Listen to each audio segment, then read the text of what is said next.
বিরতির পর আবারও সংবাদে স্বাগত। নদিয়ার হাঁসখালি থানার হলদিপাড়া থেকে মৃতদেহ দাহ করে ফেরার পথে মর্মান্তিক দুর্ঘটনা এবং নবদ্বীপ শ্মশানে দেওয়া হয়েছিল, সেখানে দাহ করার জন্য। নবদ্বীপ শ্মশান থেকে মৃতদেহ দাহ করার পর বাড়ি ফেরার পথে দেপাড়া পঞ্চায়েতের ঠাকুরতলার কাছে মৃতদেহের গাড়িটি একটি গাছের সাথে ধাক্কা দেয় এবং ঘটনাটি রাত 1:30 নাগাদ। ঘটনার পর স্থানীয়দের ছুটে আসে এবং সকলকে শক্তিনগর জেলা হাসপাতালে নিয়ে যাওয়া হয়। আমরা বিস্তারিত জানবো। আমাদের সাথে যুক্ত রয়েছেন প্রতিনিধি অঞ্জন শুক্ল। অঞ্জনবাবু, কি জানা গেছে? দেখো, সপ্তাহ করে ফেরার পথে সবাই গাড়ি উল্টি মৃত্যু হলো দুজনে। এই গাড়িটি সজনে গিয়ে গাছে ধাক্কা মারে। ঘটনাটি ঘটেছে বুধবার গভীর রাত্রে কৃষ্ণগড় কোতোয়ালি থানার অন্তর্গত দেপাড়া এলাকায়।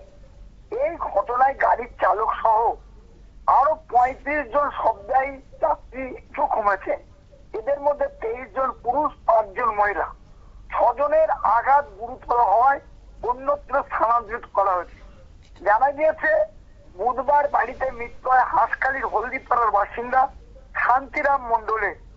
সন্ধ্যে 7টা নাগাদ তার মৃতদেহ দাহ করার উদ্দেশ্যে নবদ্বীপ শ্মশানের দিকে রওনা দেয় পরিবারের লোকজন।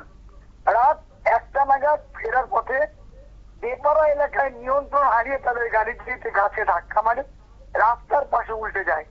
এই ঘটনায় মৃত্যু হয় শান্তিরাম মণ্ডলের পুত্রবধূ পুতুল মণ্ডল ও তার মামি শাশুড়ি কাজল বিশ্বাসে। এছাড়াও ওই গাড়িতে থাকা চালক সহ মোট 29 জন জখম হন। নদিয়ার কোতোয়ালি থানার পুলিশ খবর পেয়ে তাদের উদ্ধার করে শক্তিনগর জেলা হাসপাতালে নিয়ে যায়।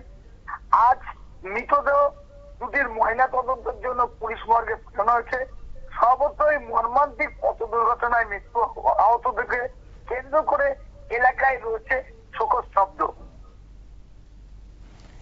কি কারণে এই দুর্ঘটনা? গাড়ি কি দ্রুত গতিতে ছিল না, নিয়ন্ত্রণ হারিয়ে গাড়িটি সেখানে গাছে ধাক্কা মারে? কি জানা গেছে যে এই দুর্ঘটনার মূল কারণটা কি? দেখো, এরা যতই বলুক না কেন যে নিয়ন্ত্রণ হারিয়ে গাছে ধাক্কা মেরেছে, পুলিশ প্রশাসনের সাথে আমরা যেটা কথা করে জানতে পেরেছি, সম্ভবত মদ্যপ অবস্থায় ছিল চালক। এই মানে যেহেতু মরা পুরানোর পরেও অনেকেই মদ খেয়েছে, পুলিশেরও অনুমান সেই সঙ্গে কিন্তু ড্রাইভারও মদ খেয়েছে। আর এই মদ খাওয়ার জন্যই হয়তো এত বড় ঘটনা ঘটেছে। তবে ময়না তদন্তের পর বোঝা যাবে আসল কেন ঘটনা ঘটলো। পাশাপাশি গাড়িটিকে কোতোয়ালি থানায় নিয়ে আসা হয়েছে এবং ফরেনসিকের টিমের নিয়ে আসা হয়েছে গাড়িটা পরীক্ষা করার জন্য। গাড়ির কোনো ফল্ট ছিল কিনা সেটাও দেখা হচ্ছে পুলিশ প্রশাসনের পক্ষ থেকে। ধন্যবাদ অঞ্জনবাবু। আমরা জানলাম যে শবদাহ সম্পন্ন করে যখন ফেরার পথে এই সড়ক দুর্ঘটনায় মৃত্যু হলো দুজনের, আহত হয়েছেন প্রায় 28-29 জন এবং পুলিশি তদন্তে বেরিয়ে আসবে যে কি দ্রুত যান্ত্রিক গোলযোগের কারণে এই দুর্ঘটনা না অন্য কিছু। আবারও নিয়ে নিচ্ছি একটা ছোট্ট বিজ্ঞাপন বিরতি, সঙ্গে থাকুন।